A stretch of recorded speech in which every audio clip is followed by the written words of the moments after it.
Welcome back. We're back. Aura, we're back. I'm so excited. Woo, we're so glad that you're here with us with the Aura and David podcast. Aura and David, absolutely. Season 3. Can you believe we've made it to season 3? Over almost a year and a half. Oh my goodness. People just, they beg for it. I know. They want it.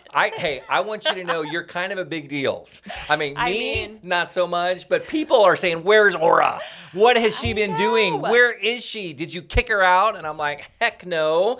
How can we do this podcast without her? I know. Listen. So tell me and let the viewers know. You guys, listen, I had baby 3 in January. What? I know. And I'm just have my hands full with 2 toddlers and a newborn. What? So it's taking a lot of time and everybody's home, which is great. Yes. And we're forming memories. That's good. But there's less alone time and no babysitters. And, it's a lot. It's a lot. You have a full plate. Yes. Seriously, a full plate. So to have you do a podcast on top of everything else that you're doing, I mean, that's a lot. Yeah, it just ended up being too much for my plate at this moment in time. Right. So I had to be like, hey, sorry, I can't balance all the balls in the air right now. That's right. Well, which we totally get. So I had approached you and said, hey, we can't do this without you. What do you think about doing a special series for season 3? Yes. Where we're going to talk about race. We are. Talk about POC. Yes, which we are. Some of you don't know what that is, and I learned it too, so it's okay. Talk about that. And we're going to do a 3-part series. Yep. Take an episode this month in August, then one in September, and one in October. Yes. And then we'll reevaluate and we'll figure out how you're doing. And we want her back, but we're gonna be very relaxed about it. And if she can make it back, that's great. Yes. But I'm super excited about this. I think it's going to be great. And in the meantime, you have put together some other episodes featuring other people who are going to be, not as awesome as me, but they're going to be awesome. They're going to be like halfway awesome. No, they're going to be great. And so that's great. Yeah, so we'll be talking about other issues in those subsequent weeks. Yes. So, it's going to be great. It's going to be a great season 3. I think people are really going to like it. I think so too. It'll be very different than what we've done before. Yes. Which we can't keep doing the same thing over and over. Oh boy, do I know it. Do the same thing over and over and expect to get the same results or the different definition of insanity. Exactly. Oh my goodness, you guys, we are on fire. Welcome back. Okay, so Aura, let's just dive in. Oh my goodness. Can we do this? Please, okay, let's do it. So Aura has been putting together lots of good stuff for us. So she's going to walk us through 3 different segments in this podcast. Yes. The first is the problem. The problem, yes. We're going to start with the problem. Okay. Then we're going to talk about what are some action steps we can take. And then finally, what are some resources, because we don't want to just leave you hanging with nothing. Totally. Because this is a massive conversation. A huge conversation. And I'm so happy the conversation is taking place. I'm glad that we even get to talk about it. I am too. So it doesn't just stop with, a hyped up month in the world, but we get to keep it going. Right. And that was one of my things when you and I had this conversation. I was really kind of amped to make sure that it wasn't just a conversation that took place in the month of June. Yeah. Because with the cycle of communication in our world, particularly in the United States, you have that 3-minute window and then everybody moves on. But the conversation of race should not be something that we just move on from. I think it's something that we talk consistently, encourage people to lean in, and we'll talk about all this later, but that it's not just a moment in time, that we need to spend some time really talking it through. Totally. And learning about it. Yeah. Absolutely. Yeah. And this is not something that you're going to arrive after one podcast. Totally. Yes. No way. I mean, but if you were, this is the one. I'm just kidding. Okay. Well, this is the one. And I have been talking about some African Americans in our church who have reached out to me, and they were like, hey, what else are we doing as a church? You preached a message in June, which was great, but what else now? Yes. And so this is part of the answer to that for some of you out there, that we want to provide some resources and conversation that will take the ball further down the court. Yes, so, totally. Without further ado, Yes. Aura, why don't you start walking us through what's the problem? Yes. Why do we still need to keep having this conversation? Yes, and we do. Oh, I should say we have an episode about race in season 1. Yes, absolutely. So we were ahead of the game. We were so ahead of the game. We're kind of a big deal, you guys. So if you haven't listened to that, stop this, go back and listen to that one, and then come back to us. I totally agree. We'll put that in the show notes, and we'll make sure, seriously, stop it, Because that's going to help us lead into this conversation. You'll kind of have a good lens to view this one through. Okay, Aura, so let's talk about the problem. Yes, the problem is there aren't enough allies right now for this conversation about race. Okay, so when you say allies, why don't you define what you mean by that? Because when I think of allies, I'm going to be serious, I think about World War II. Yeah. I think about the Axis and the Axis allies, and right? allies, And so, so tell, what does that mean then? Yeah, to you? we need white people to come along with us on this journey towards reconciliation. Okay. And that means we need people standing alongside with us, helping us to find an end to racism. Okay.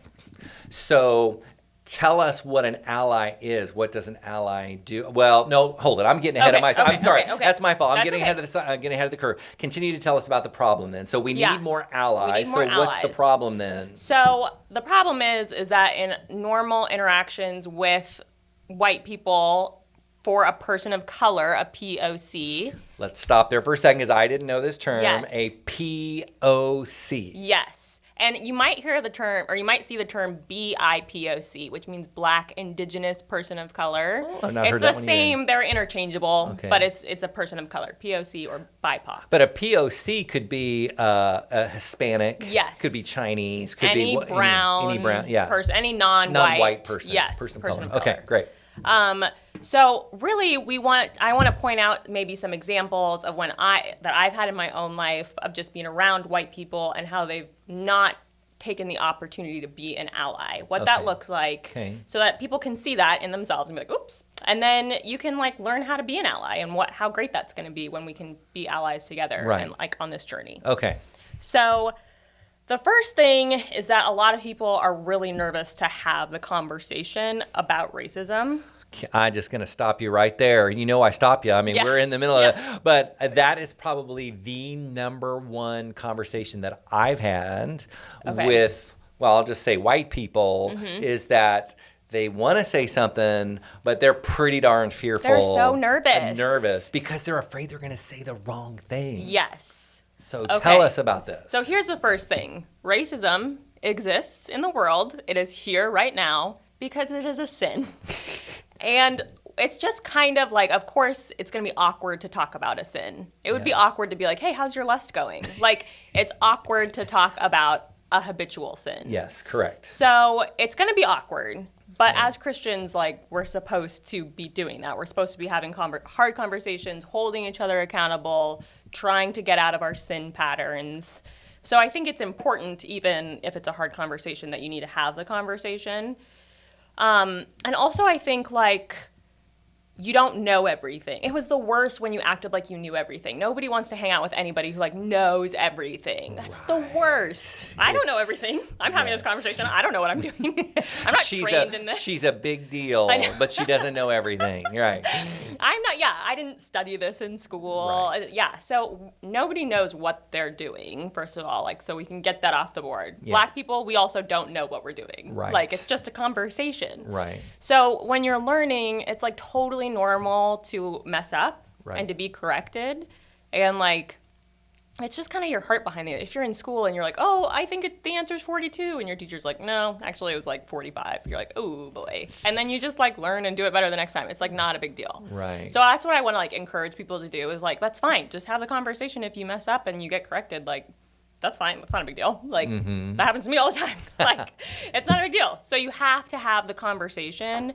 You have to be willing to, even if you're nervous, because it's just, you can't be nervous you can't not do the right thing because you're nervous to do the right thing. Right. And I want to take you one step back because I think what you said is so important. First, racism is a sin. We have to establish that. And because it's a sin, as Christians, we need to lean into making sure that that's not part of who we are. Yes. Right? Because it's as much of a sin as anything else is. Totally. This is what you're saying. Totally. And if it's a hidden sin, how much worse is it? If you're not willing to have conversations and talk about it, talking about it from the pulpit, we don't just stop talking about lust or ego or we talk about it because it's a sin. So pride, selfishness, arrogance, all of these things that are just naturally within us that we have to constantly fight against to be better people and Christians.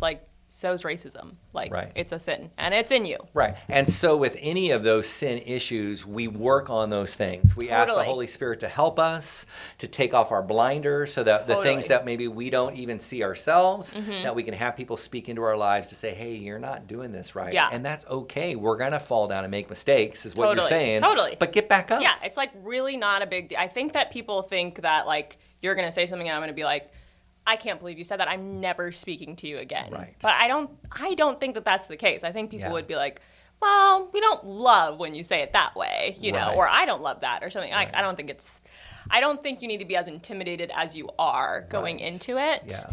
And yeah, I just kind of feel like it's easier than you think it's going to be. You just have to start doing it. Okay. And it's going to be easier to talk about it than you think it's going to yeah. be. So Okay. yeah, no So excuses. So the problem is that racism is a sin. We've got to lean into it and try to begin to correct that. Yes. Okay. So Yes. what other problems are we looking at? Yeah, here too? another problem I would say is, you know, when you're like friends with somebody and you're just like, man, they're really socially unaware. Like they're not socially aware. They really need to work on that. Yeah, this is every junior high boy on the planet. Yeah, you're like, oh Right. boy. Like, You have to teach.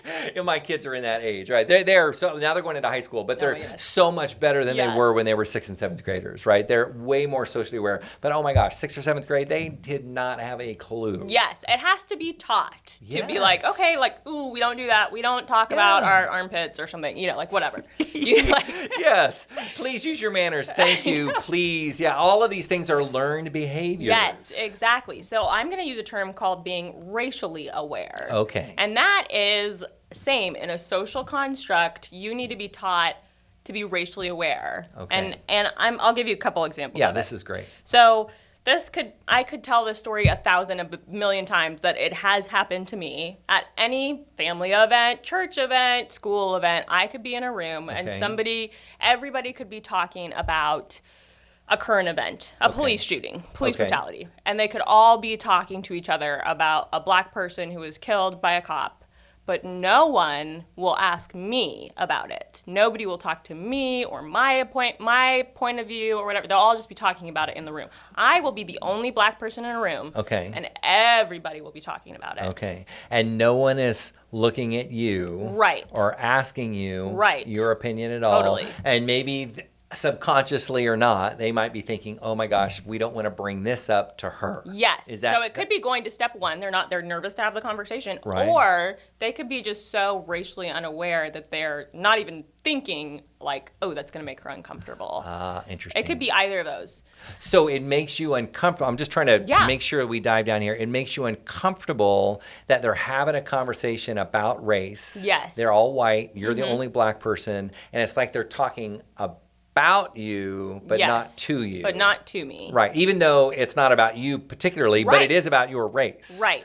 Okay. It would be as if you're a Christian, you're wearing a cross, you're wearing a Jesus shirt, and you're hanging out with a bunch of non-Christians, and they're talking about how annoying Christians are, or like whatever. They're talking about something that's Right. and you're like, oh, should I chime in here? Like, should I do something? Okay, see, that's a great example. Yeah. Because I'm sure a lot more of our audience has experienced that before. Yeah. Maybe they're at work and everybody gets off on the Christians who are Yes. super stupid, crazy, whatever. Yes. And how does that make you feel as a Christian? I've been in those conversations. You're It like- makes you feel like, well, I'm going to say it, crap. It Yes. makes you feel terrible. Yes. And you're like, should I leave? Like, Yeah. you're like not sure. Like, Yeah. it's awful. And that Yeah. happens to me all the time. I Okay. guarantee it happens to my friends all the time. Okay. So that's a really good one of like just being racially aware of your surroundings. So know what you're talking about and who's in the room. yes. Okay. Totally. Okay. So I think that's a good one. And then another idea of being like racially aware would be like constantly bringing politics into the discussion about race.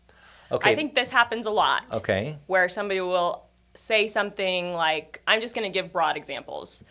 Democrats like unions and police are in unions. Okay. So that's actually the issue. Republicans, we all know that they don't like black people.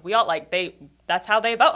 Like it's a Republican issue. Right. So people like to talk to me about that. I know my friends are getting talked to about it. Okay. And I really don't ever experience something in the racist realm and think like, oh my gosh, those Republicans, or oh my gosh, those Democrats. Never. I think like, wow, another white person being really rude to me. Okay, interesting. So I'm going to kind of restate what you Yeah. just said. In other words, you're saying people are looking through the lens of politics a lot of times, Yes. when really politics is not the issue. It's not. Okay. It's the because sin race, of racism. the race issue, or the racism, I should Yes. say, the sin is really the core issue. Totally. Okay. Totally. And they're trying to, I'm going to say they, the big they're trying to say, well, it's Republicans or it's Democrats Yes. or it's whatever. And you're like, no. It's a lot deeper than that. Totally. Is that what you're saying? Yes, Okay. totally. And it would be so absurd for somebody to be like, well, lust is only a Republican issue or only a Democrat. Like, it's that absurd. But Right. it happens to me all the time. Right. So, like, people don't think of it Yeah. as being, like, out of, like, a crazy thing to say. So they're trying to distill racism down to a political issue. Yes. And it is not a political It's issue. not. It's really a human issue. Yes. Yes. Totally. Okay. Right. Totally. Okay. So I think that's another example of, like, where you need to gain racial awareness in conversations. Okay. That's good. That's good. Another one that's happened a lot lately is talking about looting to Okay. a black person. All right. Which has been a huge issue. Let's just bring this up. I mean, we're talking in 2020. Yes. We're in August now, and we've seen lots of looting, particularly on the West Coast, and Yeah. talking about Oregon. But we've seen it all throughout the country. People Yes. tearing down statues, destroying buildings, crashing through windows, yes. all of those kind of things. And I Okay. think we see it with any demonstration. There can be looters, Right. not necessarily subject to race, but that can happen at any point. Here's what I think is the problem, though. You're talking to a black person about looting, and the black person or the person of color is hurting or is going through things that you maybe don't even fully understand or know, and you're ranting about looting, which I don't know one person who's pro looting. Right. Like, I don't know anybody who's like, no, we have to loot. Like, I don't know anybody. if there's a pro-looter organization. I've never heard of it. I've not heard of one. It's interesting that it takes up so much of the conversation. Yeah. When it's not the heart of the issue. It's not race. It's not the whole issue. It's not talking about the heart issue of racism. It's just really deflecting, and it's really hurtful to be like, oh my goodness, I would love to tell you stories of everything that's happened to me, but if you want to talk about this looting, like, which is such a small Right. part of the overall issue, Right. it hurts me, and it doesn't make you to appear to be an ally. Okay. So you're saying looting diminishes the conversation. Yes. Although looting is an issue. I mean, you It would is. agree with that. It is. Let's look at the camera and tell them. I am not pro-looting. If you Okay. know somebody who's pro-looting, you should probably have a conversation with them. I don't know anybody who's pro-looting. I know a lot of people who are attending peaceful protests that aren't getting on the news. I know a Right. ton of people. So I think the looting is just it's a hot button thing that, like, really, like, But it's a distraction from the real conversation. Yes. And that's, I think, what's really important for everybody to know. Yes. When you're talking to a person of color, okay, yes, there's looting out there, but that distracts from the reason why people are gathering together. Yes. Because people of color, for the most part, are trying to talk about racism. Totally. They're not trying to talk about looting. But it does, I'm going to push here just a Okay. little bit because I'm representing a certain group of people as I'm Yeah. white, right? People will say, but they're trying to change our country. They're tearing down statues. They're trying Yeah. to pull us, out of my patriotism. I'm a patriot, doggone it. Why? How would you respond to that kind of conversation? Because you get that all the time. All the time. I know you do. Yes. So, right. I'm also a patriot. Thank you for asking. Aura, if I remember in one of our podcasts, you wear red, white, and blue. I love wearing red, Your white, and family is a military family. I am. So, yes, right? I am a You patriot. believe in this country. I do. Okay. And I also, I also don't love going by, like, KKK statues or, like, to me, it's like, I don't even know. But, like, Right. if that's what you want to stand on, sure. But I, again, think that the conversation then turns to being, like, maybe bullying of, like, you're not a patriot. You're not. That's right. Instead of, like, the sin of racism. To Right. be like, well, listen, like, I'm trying to say, like, I'm standing up against sin in our country, which we should all be doing. Right. Like, we should be, like, so pro that. Right. So I'm not saying we should like break windows and steal things, and I don't think that's the right thing to do. Well, it's a sin. Talking about a sin Yeah. issue, right? That's just as Yeah. much a sin as anything else. Yes, But the once conversation, this- but the yes. conversation is that this is a race issue that we're trying to deal with, Yes. and looting is a distraction from that conversation. Totally. Right. And I really, really do think that like if anybody was like, would you want to go out and loot with me? Like people would be, I don't know anybody who'd be like, yes, I would love to do that. But somebody might be like, hey, do you want to attend a peaceful protest? And like Right. a lot of people would be like, yeah, totally, let's do it. Like That's right. that can make a difference. So I just think it's like, I think it's just a way to prove that you're not an ally, because it's no longer a safe space for me to talk about race because you're so upset about the looting. Do you know what I mean? Absolutely. Okay. It convolutes the conversation. Yeah.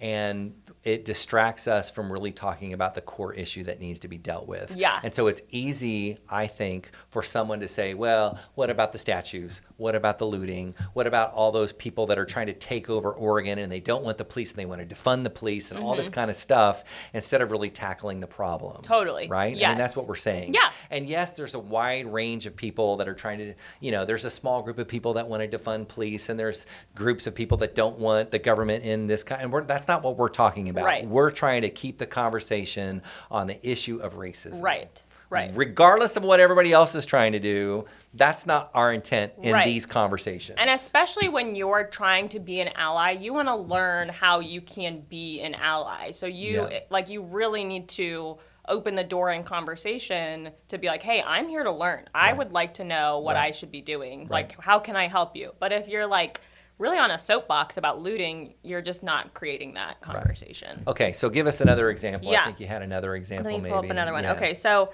this one happens to me a lot, so I really want to like call it out. Okay. I would say it's anti-black talk is what I would say. Okay, but anti-black talk. yes, Okay. and I would say that most people think they're giving me compliments. So assuming positive intent is something that I live by. But here's one. I don't even think of you as black. You're white on the inside, Yes. kind of like an Oreo. How black are you? Like what percentage though are you? You don't act black. Right. You don't talk like you're black. You're not like any other black person I know. Right. And those are all examples of anti-black, which you think you're complimenting me. You think you're being really nice to me. Right. But you're not being I don't feel comfortable with you as an ally at this point because Right. you've actually just insulted me. Right. This is something, and I'm just going to stop just for a second, because this is something that I heard over and over again with Pastor Don. Pastor Don was the lead pastor here at this church for 12 years or so. And when he first came, this conversation, I heard it because I was next to Pastor Don over and over and over. Well, you're not like any black person I know. You're really white at heart, aren't you? And oh my goodness, he handled it so gracefully. Yeah. He really did. But I'm thinking to myself, and this was 15 years ago, or well, more now, maybe 20 years ago. And I was thinking to myself, that's like just so not good. So racist. How do you feel when someone says, well, you're not black at all? I know. I just think like And the intent, like you said, I know. it's coming from I'm trying to relate to you. Totally. But what you're doing is they're stamping out. Sorry, I don't Yeah, want to no. put words in your mouth, but it is saying, oh my goodness, you're actually like more like a white person and we're better. That's what you're saying, but you're you don't a white realize person. it. You're better. You're Yes. up here. You're not down here. You're not black. Yes. Like, no. Well, black people are all ghetto, so you're definitely not Right. black. Like, Right. which is racism. So I think that a lot of people, their total positive intent, they think like, oh my gosh, look, you're like kind of like me. This is so cool. But you're really like, you're insulting me. Yeah. Yeah. Yeah. Because what it's doing is it's insulting you as a black person, Yes. your heritage, your history, and basically saying all that doesn't matter. Totally. Because you're like me. Mm-hmm. Right. Yeah, So we and- have to, so I'm just going to say this. We got to watch our words and what we say. They're really critical. Yes. And it's okay to recognize, maybe I'll throw this out here, that the idea of I'm just colorblind, I don't see color. Well, Yeah. God made color. I wish I could preach a message on God made color. He did. Because how does that make? Because I'm really anti-colorblind. Okay, good. I We don't think haven't it really works. talked about this. Yeah. I don't think it does either. I don't think it works. No. I was raised that way, by the way, by Yeah. a white mom and a black dad. So That we just were raised don't colorblind. see- Don't talk about Don't it. talk. Don't see Yeah, it. ignore it. And I just don't think it works. And in my own experience, I don't think it don't think people ever are enlightened to the ways of racism if that's the way that they live their life. Like it's almost just shutting the door on like acknowledging the sin that runs through our world. Yeah. So I just don't think it works. See, I was a missions pastor. I traveled all over the world, connected with all kinds of different races, not just black, but white, Hispanic, Asian, Middle Eastern. I mean, all these different cultures. And what I love is the beauty of all of these colors coming together. Yeah. What I don't like is like, you know, it is like a rainbow effect. And I'm not talking about gay pride. I'm talking about the way God has created us to be is a tapestry that's so beautiful. Mm-hmm. And if we're all white, let me tell you, that's pretty boring. Mm-hmm. If it's all black, it's not good either. If it's all Hispanic, that God weaves us together. And if we can get along and we appreciate the value that you bring as a black person and the value I bring as a white person, and we can come together and have conversations, it's that's what the church is designed to do. Yeah. I went off on a preaching moment for a second, but I just have to say that. I'm just like, we need to work together. Yes. Yeah. And I just think even to say again that like the words that come out of your mouth, the intentions are there and they're good intentions, but intentions don't negate action. That's right. So you just have to be aware of things that you're saying and just like realize that maybe they're not the best way to be saying things. Yeah. So what could someone say to you? This is kind of an interesting conversation, right? Like, so they have a moment when they're like, I really like Aura. Yes. But I don't know what to say. But like I've never been around a black person before. I've never had a black friend before, or whatever. Yeah. No, I think that it would be great to say something like, I actually like, I didn't realize I was stereotyping, but I always thought that black people like wore baggy jeans and like talked in Ebonics or like, you know, like I never realized that I thought that, but I totally thought that. Like that would be like great. I'd be like, oh, yeah, welcome. I'm just a normal black person. I love it. So I think just like realizing, I think that 99% of white people associate black people with ghetto culture. Right. And I think that they don't like to think that because that like it's racist, but they're like, I'm not racist. You're like, well, you are because you're like a sinner. So like, yeah, you are. Like, right. And I think people are nervous to say that, but I think I'm to the point where I'm willing to say it. Right. I think that's a really great point that you make, that they don't think it. Yes. I'm not, but their actions kind of and maybe their speech betrays that sometimes. Totally. Yes. Yeah. And we're sinners. Like we all kind of suck and we're like trying to be better. Right. So like, and we're not perfect. Totally. And we make mistakes. Totally. And let's get better. So just like apologize and hope for the best. God's within us. He's trying to make us into new people every single day. And like we believe in the Holy Spirit dwelling in us. And I just really believe that can lead the way that you talk. Yeah. Even in having conversations. That's right. And so I just really believe that like just that you need to pray through that and pray for that, and like you can just, your speech can be elevated so much more that way. And I'm going to say this too, and I'm going to kind of put you on the spot for a second, but having conversations like this is not easy. I just want to throw this out here. Like this, I know it's a little uncomfortable for you. Like you're putting yourself out there in a big way. Yeah. And less so for me. I'm just going to acknowledge the elephant in the room. Yeah. It's not hard for me. I'm an old white guy, right?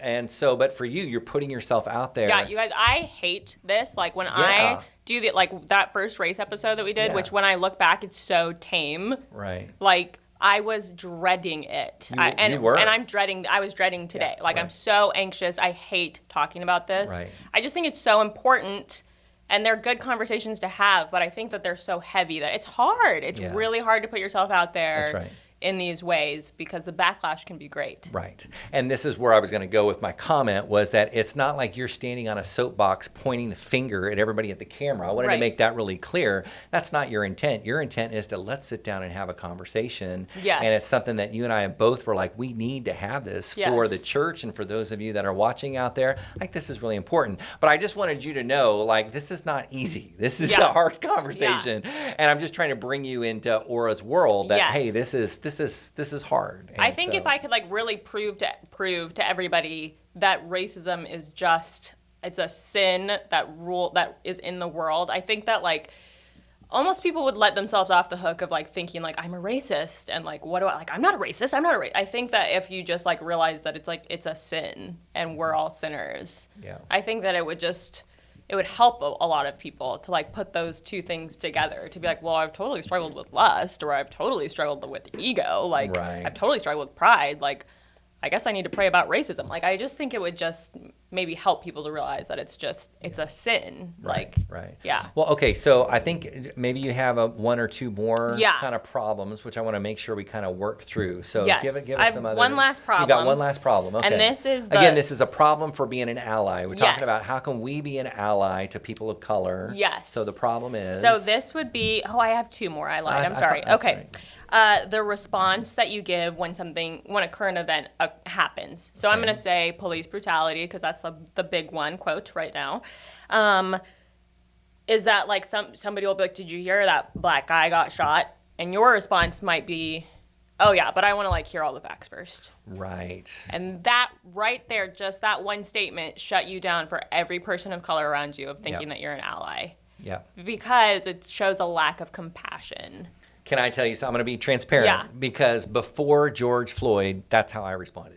Yeah. Every time. I mean, I think like 90% of people. Well, I'm just probably saying, do. Yes, right? yeah, I'm yeah. raising my hand. Yeah, Before that moment, like for me, that was a defining moment in my life where now that's not my first response. Yeah. My first response is, oh my gosh, that's terrible. Yeah. That's awful. Why? And now I have a lot more why. Yeah. Why did they have to do this? Why did that happen? Instead of, well, let me wait for all the facts to come out. Yes.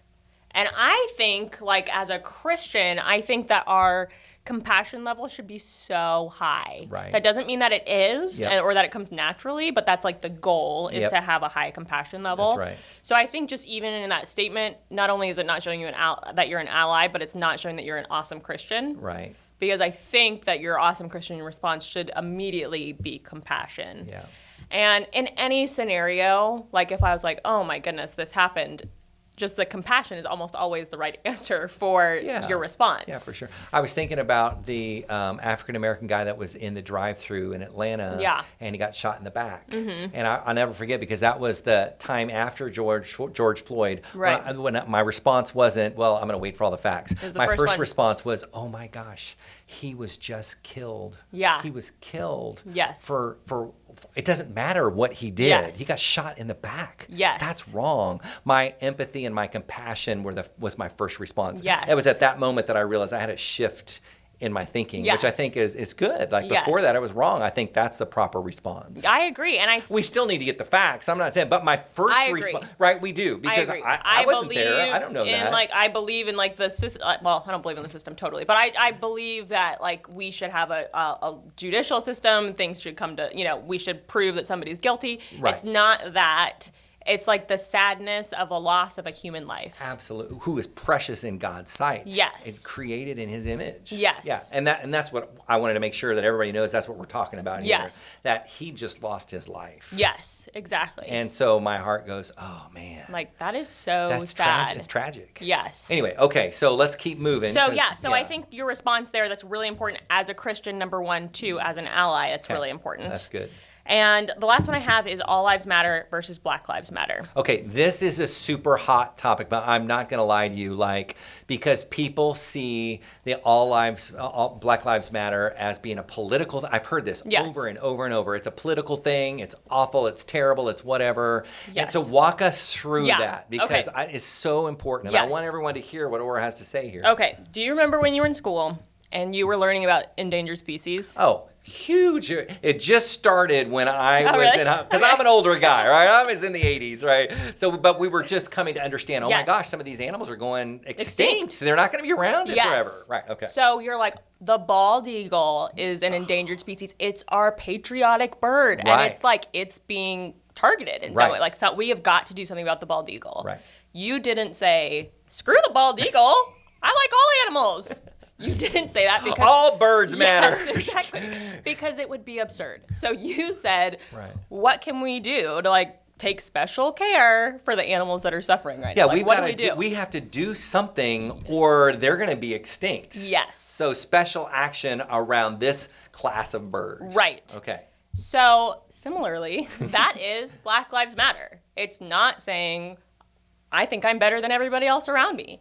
It's Right. just saying, let's take special care to notice that this people group is having an issue here, Yeah. that there's something going on here. Let's take special care and acknowledge that. Yep. And the other thing that people really have issue with is that there's an organization called Black Lives Matter. Right. So I try to think of the best way that I can like encompass this is that what if there was an organization called God is Good and they were blowing up abortion clinics. They were doing something, whatever. There's something very anti. Would you stop using the term God is good? Right. You wouldn't, because God is good. Yep. So Black Lives Matter, there's an organization. If you're not into it, that's totally fine. That's totally separate from Black Lives Matter, from saying and feeling and chanting the idea of Black Lives Matter. And I'm going to say it this way. You could say, I still believe in Black Lives Matter, but maybe I disagree with the politics of Black the Lives. organization. The organization Black Lives Matter. Because we need to be able to separate the two, because Black lives do matter. So when Yes. somebody says, well, if all lives matter, Yes. how does that make you feel as a POC? That well, all yeah. lives matter, Aura. I know. I would be like, you're not an ally. Thank you. Goodbye. No, yeah, I really, when somebody says all lives matter to me, I'm like, yeah, so does mine. Mine does right here. Right. Mine matters. That's all I'm Right. saying. I also matter. Right. Like, Yeah. and I think that, yeah. But I think to your illustration, but you, like for the bald eagle, well, yeah, all birds matter, or Yes. all animals matter, but not all animals are being hunted down. Right. Right. And Right. so we take special emphasis on bald eagle, or now we're taking a special emphasis on Black lives. Yes. Because seemingly in our country, we have a problem, folks. We have a systemic And- racism right, issue. we have a problem with Black people in Yes. our country, and so that's why we're bringing that to the fore. So Totally. again, whether you agree with Black Lives Matter as an organization or not, that's not the point. That's Totally. sometimes a distraction to the fact that, hey, Black lives, your Totally. life really does matter. Totally. Aura, and Black lives do matter. Yes. Okay. Yeah. I just think the statement itself, it carries weight. If you're not willing to say it, it says a lot about who you are as an ally or Yeah. who you aren't as an ally Right. to a person of color. Like, I think to be clear though, and I think this is the pushback I'm trying to give with other people that are maybe listening to the podcast. They're like, well, I don't want to have anything to do with that organization, and I think that's absolutely fine. That is totally right. fine. I want to Totally give fine. the freedom for people to say, I am not. I don't agree with that. Blah blah blah blah. Give That your is money- not what you're. That there's- is not what you're saying. I'm not at all. Sign up for Black Lives. That is not your point. That's not my point. Yeah, I would say there's 1,000 capitalist protests you could do for an organization that you believe in. Right. But I think the statement itself, if you're not willing to say the statement, is harmful to my relationship with you, to a lot of people, because Right. you're saying that like you don't believe me, that you don't, I have less value. Right. You're saying those things and not saying Black Lives Matter. Yeah. Okay. All right. So I think we've hit that. Yeah. I think you had one more. That was all. That was the over. Okay. My problems. So we've in talked about the allyship. problems. So Yes. now let's move, and we're going to talk about, okay, what are action steps? What can people out there do? Yes. Because we don't want to just talk about it. I mean, Right. talking is good. We're going to have Yeah. a conversation, but now give us some action steps. Okay, this is the first one, and it's going to come with a story. But the first action step overall is you're going to have to be humble, and you're going to have to talk to God. Those are that's the first statement. Okay. Let's say those one more time. You're going to be humble. Number one, be humble. You're going to ask God. You're going to talk to God. Okay. Have a conversation with God. Yes. Okay. All right. Okay, so here's my story about this, is that even as I talk about our last race issue, how nervous I was and like dreading it, and I listened to it and I was like, oh my goodness, I've come so much further in my walk with race I'm going to than say I this. was at When that she point. came in for that first race issue, she was like shaking. Yes. Like, I am not kidding. I It was you were terrified. I was like, oh my huh? gosh, everybody's going to think I'm talking on behalf of them and like I'm a Yes. black person, like just, I talk for everybody. And like I was so Yeah, nervous I about it. But my walk with race has evolved as I've learned more, as I've kind of grown into. This is the first time in Kansas City that I've ever been the only black person in like areas. Like Right. in college and stuff, I had a ton of black friends. So being here in Kansas City, this was my first time. So kind of like walking through that and like how boisterous or whatever I wanted to be about issues has evolved over time of me living here. Yeah. Because just for our podcast listeners, we live in Johnson County. Yes. I mean, it is 97% Kansas. white. Johnson County, Kansas, 97% white. And so, so you're in an environment where you are really a minority. I'm regularly the only black person just in a room. trying to make that clear for our audience. Regularly. In a grocery store. I could be the only black person in the whole thing. So that was the first time. So in that, even in like my marriage with Phil or my dating with Phil, I've evolved in like what I was comfortable talking to him about Now, with I'm sorry, race. I got to interrupt you just for a second. And again, Phil is white, so you need to know this as well. Yes, Sorry, Phil is white. And so in talking with him about that, he's my husband, by the way. In our marriage, just that's evolved also with what I was comfortable sharing or talking about or my experiences in my day. Yeah. I used to say 0 things. And then I got to a point where I might say like something small that was like big to me, but like a smaller issue. And now I'm to the point where I'm very vocal of like, they didn't move off the sidewalk for me, or they spit on me, or they called me the N-word. I'm way more vocal about that. So Phil is also on this walk with me of being married and dating me, and then being like, whoa, like, as we evolve, like just being like, really just in the fold of like, I'm not going to ruffle any feathers, to being like, that was offensive. What are we going to do about it? And going through that. So we've had a lot of talks in our marriage about race, a lot of arguments in our marriage about race, and should we move? Do I want to bring our kids up in such a white area? Like, should we be in a place that's more multicultural? Like, what should we do? Like, that whole conversation with a white spouse in a primarily white area. So we had a lot of issues with this for 10 years, like butting heads, praying a lot. And in this last couple months, from a big perk of, Ahmaud Arbery, of Breonna Taylor, of all of this happening, is that we've been having more heated conversations. It's been, really coming to a head. I did a big walk with my kids for Ahmaud Arbery, and this is talking to them about race and really bringing that up in our house a lot more. So Phil, for the first time in our 10 years together, was like, I'm going to just pray about this. I'm just going to be like, what if I'm wrong about this? Right. What if, because to him, a lot of things are one-off versus a systematic racism issue. It would be like, well, that was unfortunate, but that one person's racist. Mm-hmm. So that was kind of his perspective. He was annoyed with affirmative action. He probably, most black people are ghetto. That was his mindset, which I think most people are like that. And he's married to me and loves me, but that's still his, his mindset. So he decided, one morning, I'm just going to pray about it. What if I'm wrong? I should probably ask, am I wrong? I'm going to ask. I might be wrong. So tell me what was going through your mind when Phil said, okay, I'm going to pray about this. He didn't tell me. Oh, he did not tell you. So you had no idea. I had no idea. Okay, and then he came to me and said, I really want to apologize to you because I had a moment with God and I had a very clear and concise interaction that I've been totally wrong. I was totally sinning in this, and I've been completely wrong. And it was a switch that flipped. It was the craziest thing. I now have a really good ally. Yeah.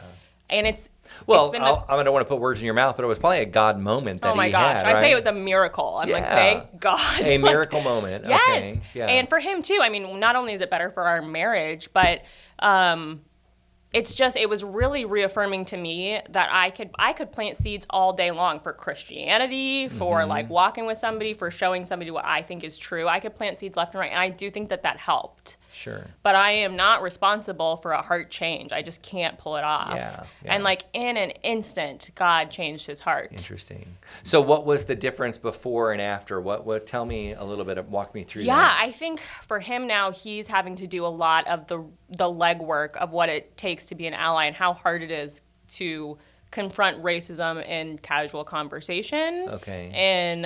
In family dynamics, in friendship dynamics, just the whole thing. I think it's really hard to be an ally. To be a black person is really hard, but to be an ally and switch that way of things that maybe your friends were comfortable joking about around you or whatever, or your family, and then saying no, that's not okay. That's not okay. And having to do that is really hard. It's a ton of work. So it's been great for us. That's good. It's been so good for us, but I mean, it's tough. Yeah. So I want to take us on a practical note through your story. 'Cause Yes. the story is profound, but what are the practical things? So we just talked Yes. about saying, hey, if somebody is saying something and it's racist, being an ally means saying something, Yes. not being silent. Right. That's one thing. Right. What are some other things? So you really have to, well, you have to talk to God. You have to Be confront humble. the sin, We've talked about talk that. to God, Yep. yes. Okay. And then, like, as Christians, it's our job to confront sin. So if we really, and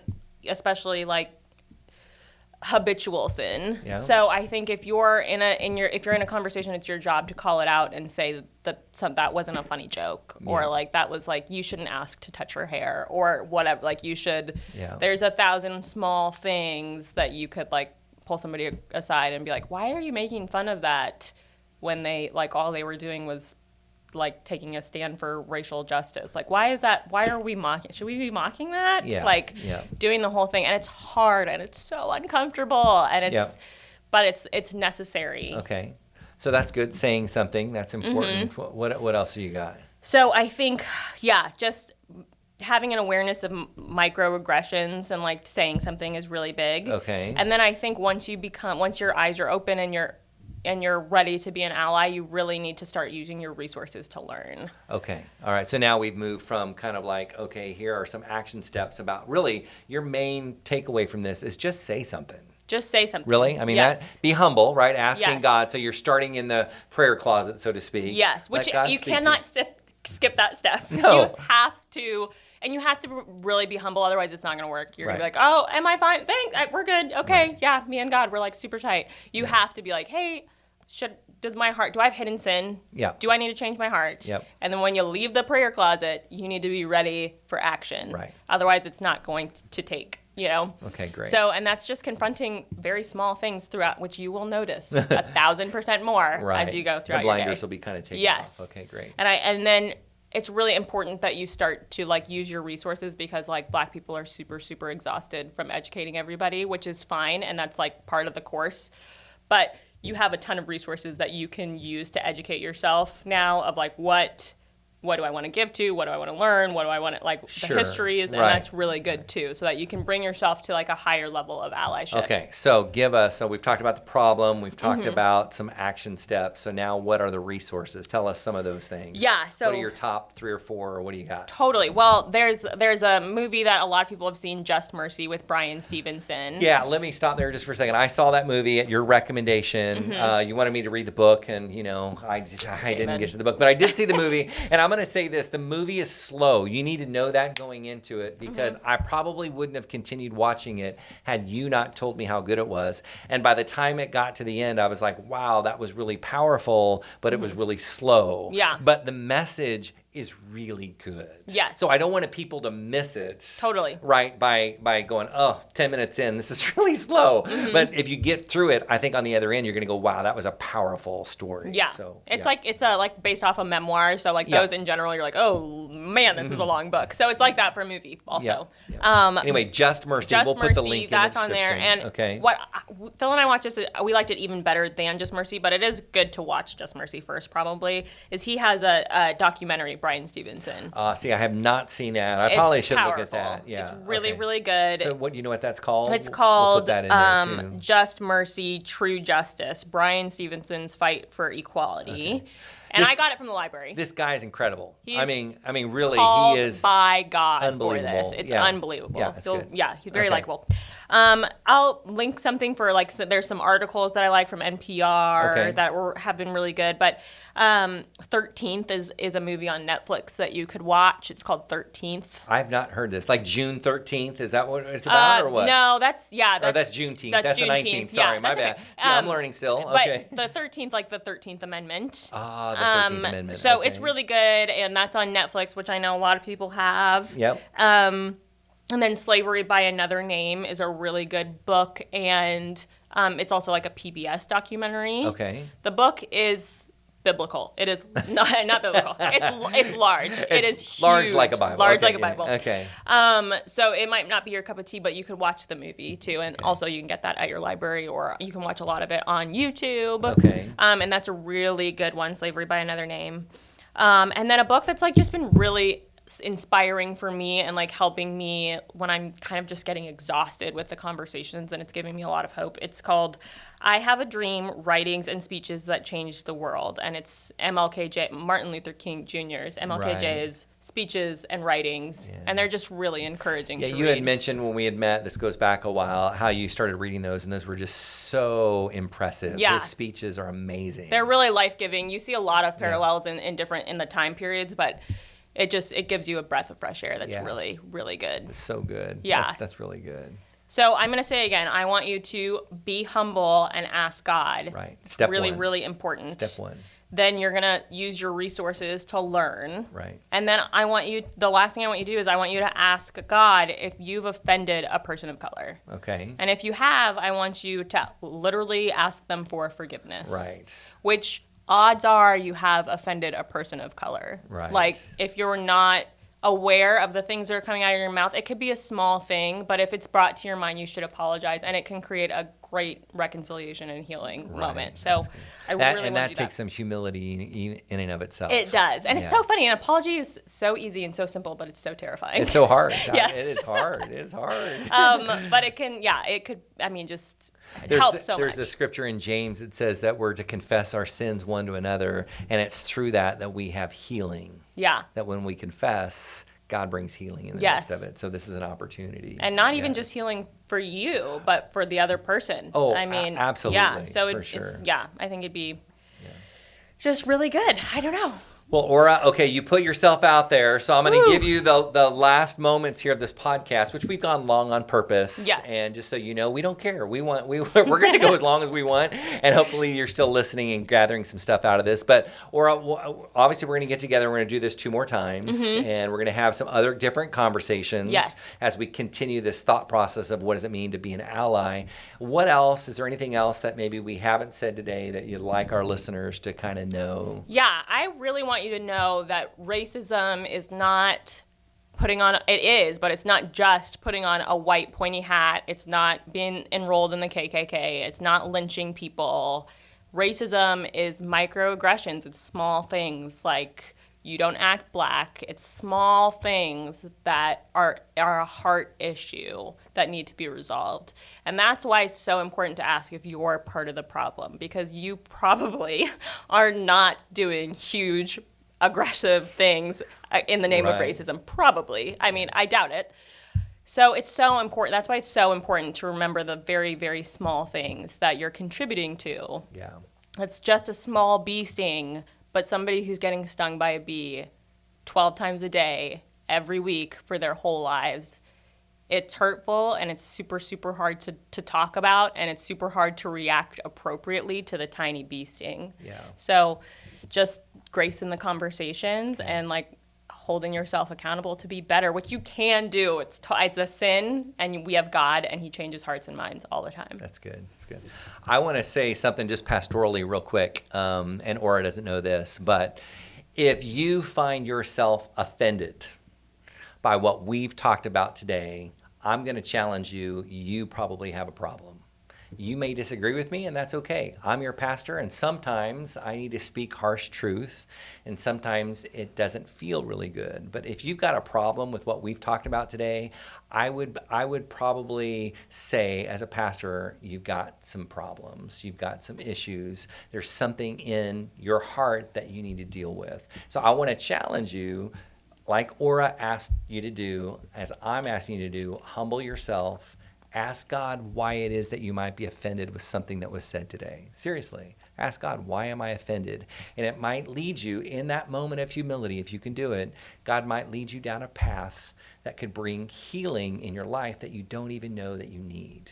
So I want to challenge you to do that, okay? Well, this has been... We did it. We did it. This has been a really interesting issue. We have gone, I've got this over 50 minutes. Wow. And that's okay, because I think this is an important issue. This is not something we want to just breeze through. Yeah. We want to take our time with. And so we're going to have another conversation, and it's going to be awesome. Yes. We're all going to learn, and we're going to get better. Yes, we are. I believe it. All right. Well, Ora, thank you for joining with me today. So great to be back on the Ora and David podcast. Yes, the Ora and David podcast. We're glad you're here. Season 3. There we go. CrossPoints podcast. CrossPoints podcast. Let's see what else we want to tell them. Subscribe.